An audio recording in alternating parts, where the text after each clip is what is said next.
Welcome to Music and Medicine. I'm your host, Dr. Moshe Lewis. Really excited to be joined by my co-host, Kathleen Bradley. How are you? I am fine, Moshe. I love this color on you. Thank you. I just came back from a nice little quiet vacation on the beach with the hubby and ready to go and get the show rolling and have a good time today. Absolutely, a mini fall break. And we're delighted today to be joined by Ajamu Frasier, who's an illustrator. Wow. Yeah, and an artist. So thank you so much, young man, for joining us. Hey, thanks for having me. Absolutely. We love to roll back the clock of time. That is not something everybody does. Yeah. How did you get interested in doing this, and how did you get started? Well, it's kind of cliche, but I've been drawing literally all my life, but the type of drawing may have changed over time. I started in doing a little animation and whatnot, and then had an art show back in 2018. I'm skipping time. Yeah. 2018 had an art show, and that's when things kind of blossomed into doing the story art that I'm doing now. So talk to us about just, break it down. You say, I've been an artist. Were you doing sketch? You were doing doodling? How did you really get going? Right, I was sketch. I had my own little stories that I'd like to tell. At the core, I'm a storyteller. So, I can't get somebody else to do it, so I have to tell my own stories, So I love comic books and graphic novels. So I would try to create my own and What kind of stories? You say that? Is it like a lot of superhero stuff. a A lot lot of of stuff? superhero You do it in stuff. sequence and you really actually do the figures going on and talk about the story. Yes, yeah, we had a bunch of wild stuff like Tornado Man. I mean, there was a bunch of wild stuff, and so Transformers were big back then, right? So we tried to do something with like robotic type of things that were, kind of offshoots of the Transformers type of stuff. But we'd always come back to the superhero type stuff, always, so. So when you do your illustrating, are you like drawing it in and coloring in, actually coloring, or you do like just pencil sketching? Just pencils, my thing. Like I will color from time to time, but pencils are mostly my thing. You know what I'm saying? You turn on some music and something might even, get to you with whatever you're just listening to, and then that's kind of like the soundtrack for whatever you're doing, Okay. Soundtracks are big for me. That's your inspiration. Yeah, absolutely. So that's music. Absolutely. And then any people, Stan Lee or other people that... Marvel. I'm Marvel all day. I'm a Marvel guy. Although there's some good DC stuff now that's been out, but I am a Marvel guy all day. Yeah, I gotta give them some credit. But Marvel, I'm a Marvel guy all day. X-Men, all of that, now Avengers, all that type of stuff. So yeah, big on it. Japanese animation, love that stuff. So do you have your own line or something we could look at and see, or that you've created, one specific maybe character that you've really been pushing, that you're hoping to put on the map, that will really just make you blow up? well, not at the moment, but yeah, you can go to my Instagram, which is amuvo.com, amuveau.com. So yeah, you can see a bunch of stuff there. I got kind of some started, but I got a couple things in the works with a couple of writers, and one guy is a writer, was a writer on the show Kung Fu, CW, and another guy did a couple of superhero stuff on the CW as well, another director, and we got a couple books that are coming down the pipe. I can't give too much information about those yet, but yeah, we're working on them. Exactly. And you talked about that leap out there. Talk to us about that transition. What made you come to LA and sort of your first big break, so to speak? First, I came to California because I was like, well, let me see, I want to go someplace warm, and not knowing the landscape, I went north, and I didn't know north is not really warm, right? You know what I'm saying? So the Bay Area was where I landed, and then so I was like, I gotta still get to LA, but then that's when I met my now wife, and I was like, all right, if we're gonna make this thing where I need to get closer down there, so we went down to LA. I moved down to LA, and just started meeting up with a number of different artists. I created my own little animation. It was called Monkkey, about this martial artist or what have you. And that got me connected with an organization called OBS.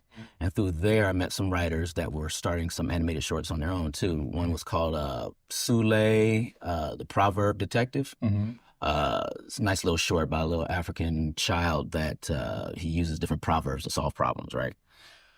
So from there, I always try to link up with a number of different writers or what have you, because writers are always, they're always in their scripts or what have you, and they don't really have anybody to visualize what they want. So I tend to do that, So fast forward. Now, so the funny thing about Hollywood is that you got to be pretty specific, you know what I'm saying? So when I first came out here, it was like, well, do you draw cars? I was like, nah, I don't really just draw cars. Do you draw, do you draw like kitty stuff? I'm like, nah, not really, you know what I'm saying? So I had to really I had to narrow it down, to doing story art. And that's story art, like I said, it's fast. It's fast turnaround. Like I said, we're sometimes I'm sitting in there and the director's talking and I'm actually doing thumbnails as he's talking of the scenes that he's thinking about. So, yeah. So many people are doing children's books. Every time you turn on one of the morning shows, the talk shows, one of the celebrities or somebody has a children's book. And I too want to do a children's book. And is that something that ever interests you, or have you been approached to do illustrations for like a whole children's book or a book of that nature? An art show, and that's when things kind of blossomed into doing the story art that I'm doing now. So talk to us about just, break it down. You say I've been an artist. Were you doing sketch? You were doing doodling? How did you really get going? Right, I was sketch. I have my own little stories that I'd like to tell. At the core, I'm a storyteller. So, I can't get somebody else to do it, so I have to tell my own stories, So I love comic books and graphic novels, so I would try to create my own and what have you. So then when I decided to make the jump out here, I was meeting up with a number of different artists and whatnot, and people would need like character designs or whatever for their projects, and so I add my little flavor to it. You know what I'm saying? But it wasn't until, like I said, about 2018, 2020, I started going into the storyboarding, and it's pretty much visual problem solving. I like to say, I meet with the directors and we try to problem solve the story. Now, is that logo on top of your hat is something you designed, or Actually, that's not. That's I try to promote my buddy's stuff too. Right. Okay. She's got a show coming out, so yeah, 2 for 1. Yeah, we all you gotta be a network out here. You need to be here next time. Yeah, absolutely. Yeah, it's like dude. But no, it's for a project coming out soon for Marvel. So as a young kid, let's go back a little bit. Okay. I know you jumped ahead, and that's okay. We do it all the time. That's right. Let's going back there. Yeah, it's going back to when you kind of first really, at what age that you started to sit down and really just, like he said, doodle or draw, really felt like you had it. Your parents said, wow, look at this. You really have talent. Well, I would say easily by the age of 10, 8, 10, I didn't, you have toys, but then, like I said, you give me some paper, I could do that all day. You know what I'm saying? Give me stacks of paper and a pencil, I go at it, So, I would sit down and just, me and my cousins, we would come up with stuff, and, we'd be down there telling the story as we're actually drawing it out. Actually, I have. And again, got a couple of writers I'm talking to, that's kind of what we're talking about. But I have children of my own, so I constantly think about it. I'm kind of like, but when you go to the children's section, there's a plethora, like, so, and a number of different styles or what have you. So, I would love to do a children's book. Because it's gonna, you kind of see the same thing, like he's saying somewhat. So it's gonna be special for you to create something really different for these kids to really look at and take note to. I think a lot more writers are trying to do that now. What interests these kids? Get them out the looking at the TV and all this stuff. Absolutely. I keep my kids out the screen like that, helping them to draw and whatnot. There you go. Absolutely. So children's books, I do love them. I obviously read them because I have children myself. But yes, it's a area that I definitely would like to jump off into. I'm gonna keep you in mind. Okay, give me a call, Miss Parker. I got it. All right. Thank you. Always be closing. Right. So we purposely wanted to lay the foundation for this project. So you've got to take us step by step, literally to piece by piece, which you seem to mention from time to time, even when we were talking. Right. How did this opportunity come about, and what was it like to work ultimately with Pharrell? So ultimately, it was one of the greatest work experience I've ever had. Greatest team of people over at Tremolo Productions. And it was interesting because it is a documentary. Right. So it's not done in the traditional sense of storytelling, like by a script, and then I have to translate a script. I was literally sitting in there with editors that had already recorded a large amount of footage and interviews and what have you. And so now it's trying to, what is this story of Pharrell going to look like? And, obviously he put to the challenge of, well, I wanted to be like Legos. So, now I played with Legos, had never really drawn Legos. So when I first got the project and realized, it's going to be surrounding Legos, I was up like hours and hours like, okay, how do I make Legos emote? How do I make people like, look, have fun with those? So, so backing up though, Um, I received an email. And again, I think this is the power of, not just social media, but just, talking and connecting with people, good people. Someone referred me over to Tremolo, and they interviewed me, and they have a bunch of great projects.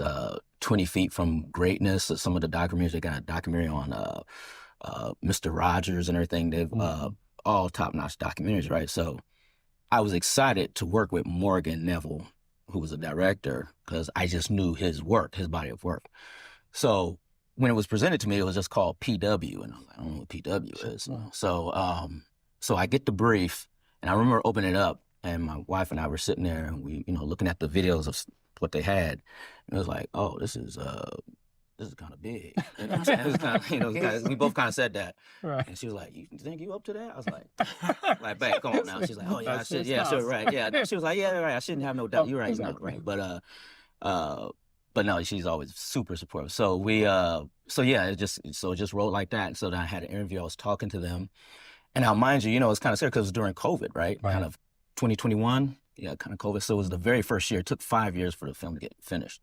I was in that first year. And I was just working with them, laying the groundwork for what this is even going to look like. So the editors would have certain ideas, and some things just don't translate. Whatever you have in your mind sometimes doesn't necessarily show up the same visually. Right. So, we work certain things out a number of different ways, and then we'd send it over to Pharrell's camp, and they'd be like, okay, that's cool. Yeah. Then we got a couple of acts in, where there's 3 acts, right? So once we got the first act, Pharrell and them chimed off on everything, then we met with the animation studio, and we started breaking it down more. Mm-hmm. And again, the challenge was the script wasn't the traditional sense of making a film based off of a script. It was based off of interviews. You know what I'm saying? So then they had to tie it all together, So on that note, do you feel like you had to sort of tease out maybe some of the sections or the blocking that would best sort of cross over? Because it's like you said, it sounds like it's almost really storyboarding at a higher level. No, absolutely. Because, you have what the director wants to do, right? Which is you got to give him what he wants. But one thing that I like to do that I think can be a little different than other storyboard artists, like I want to give the director something that he hadn't thought about too. So then he's kind of like, okay. He can be like, oh, that's dope. I like that. So then we had to, got that aha moment with him, right? So there's that. But then, Legos are huge, and they literally have a book this thick of things you can and can't do with Legos. So, there was, bobbing and weaving all through that, you know what I'm saying? So that is because they're patented, the Legos, and can't really do exactly. When I read this in your bio and everything, and it said working with Pharrell and Legos, like, what's going on? It didn't really quite compute. Now I have a better idea what that. Different interpretation. Right. What did you think about that? Because that's a really great point. Well, I was all in with it simply because just knowing Pharrell and how he always seems to do something cutting edge is like, this only fits. And then, so then it also, as a creative, allowed me to just open up. You know what I'm saying? Because it was like, okay, I could kind of just throw a lot of different things in there and see what fits. You know what I'm saying? It wasn't too, you could try anything almost and kind of just really, push the boundaries, and then they could kind of reel you in if they need to, you know what I'm saying? So, it's hip hop and pop. So, but yet Legos for kids. So, you got sometimes they do have the idea of what they want, then they kind of do know or don't know until you kind of see it. And like you said, you bring them some other ideas and they'll shoot it back to you, and that creative juice starts flowing. Right. It just kind of all come together. And it's a synergy, right? So like I spit something out, they spit something back, we spit it out, and it's kind of, that's kind of how we had to ebb and flow the whole time, Absolutely. The project is interesting in that some of the themes are about him being so different and basically finding a way and making a way. Right. To what extent do you think that parallels your life? Oh, a lot. I mean, where I'm growing up, I think most for, African-American boys, especially, it's football, basketball. I grew up in the Midwest, by way of East Orange, Jersey. I was born in East Orange, Jersey, grew up in most of the Midwest. So yeah, you got your standard stuff you're supposed to do, but drawing comic books was not necessarily like, yo, let's go draw some books. You know what I'm saying? Like nobody was doing that. You know what I'm saying? So, so it would definitely parallels in that form. And, you know, I like to think that I tend to not always just be on the bandwagon of stuff. So, yeah, this project was definitely close to heart because, yeah, it's just about, you know, do what you have in mind and, you know, plow through it. Sometimes you got to show other people what's going on, you know. As it's finally taken fruition, what are your thoughts as you sort of look back and think about some of the themes that you kind of got in there early on? I'm quite happy with it. I mean, there's actually, because that's the other thing about storyboarding. You know, you just don't know what's going to stick. You know, again, it is visual brainstorming, problem solving. You know, sometimes I'm just creating stuff for them to be like, nah, I don't want that.